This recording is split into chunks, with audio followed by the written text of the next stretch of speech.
welcome to the Yoga Pantry with me and Mariana, one of our awesome teachers. Come to a class on Thursday nights and you'll get to experience it yourself. Today we're going to do a little look at Warrior II. So just a little how-to video today. So roll out your mat and let's get started. Mariana's going to be my model. So first of all, come into your Warrior II stance.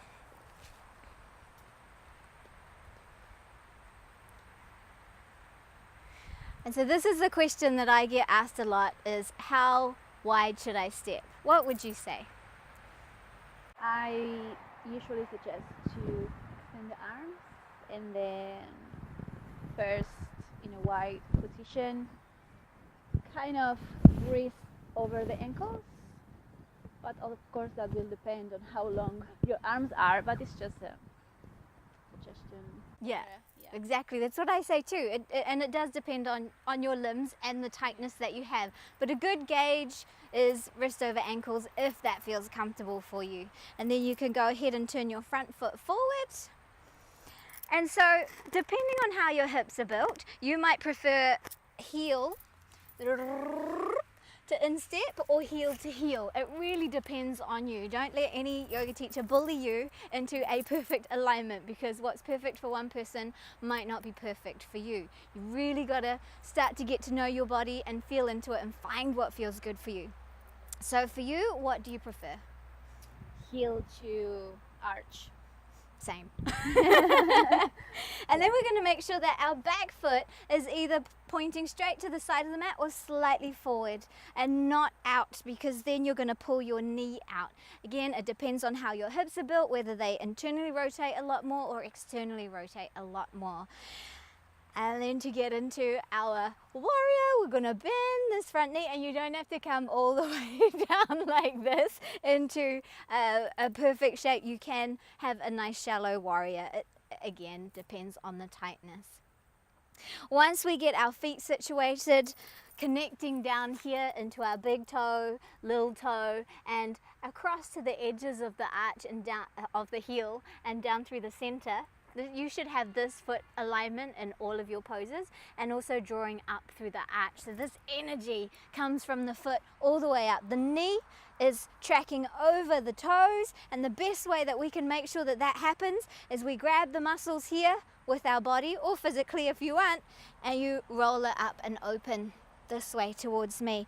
That way you're working strength in the inner thigh, and you're stopping the knee from collapsing inwards. So if it collapses, you're going to do yourself a huge disservice. So we want to work that. Not only are we protecting our knee and our foot, but we're working that inner thigh muscle, so extra bonus. Then we bring our awareness all the way back to this back foot, and we've got that connection here as well, through the big toe, little toe, the edges of the heel, down through the center as well. But what's important here is that we're connecting through the back edge of the foot and lifting through the arch. You'll really feel that foot connect.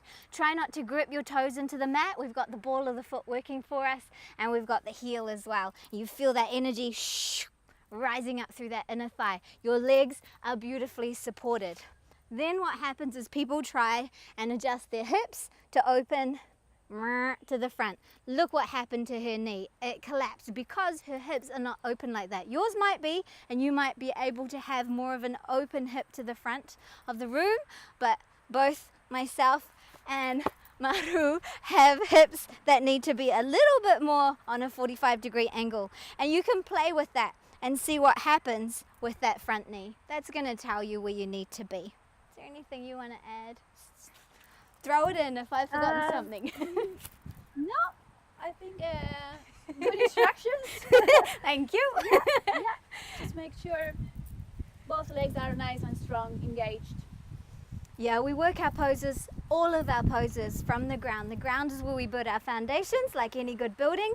And then the arms. Everyone's in a hurry to get into the arms straight away, but you don't have to. There's so many things you can do with your arms. You want to plant yourself firmly first. And then as we extend our arms up, we can turn the palms to the sky.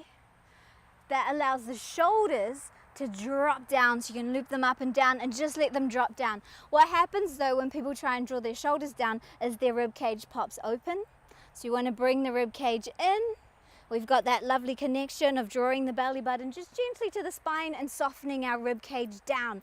That gives us this lovely alignment through the body.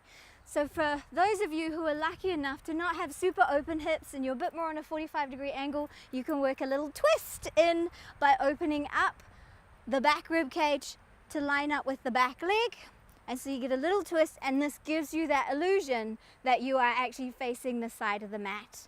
And then as we settle into our pose, we gaze over that front hand, over the front fingers. This is where the determination comes in, and you start to feel the burn, and you keep checking through feet. What's my thigh doing? Where's my knee going? Am I connecting through that back foot?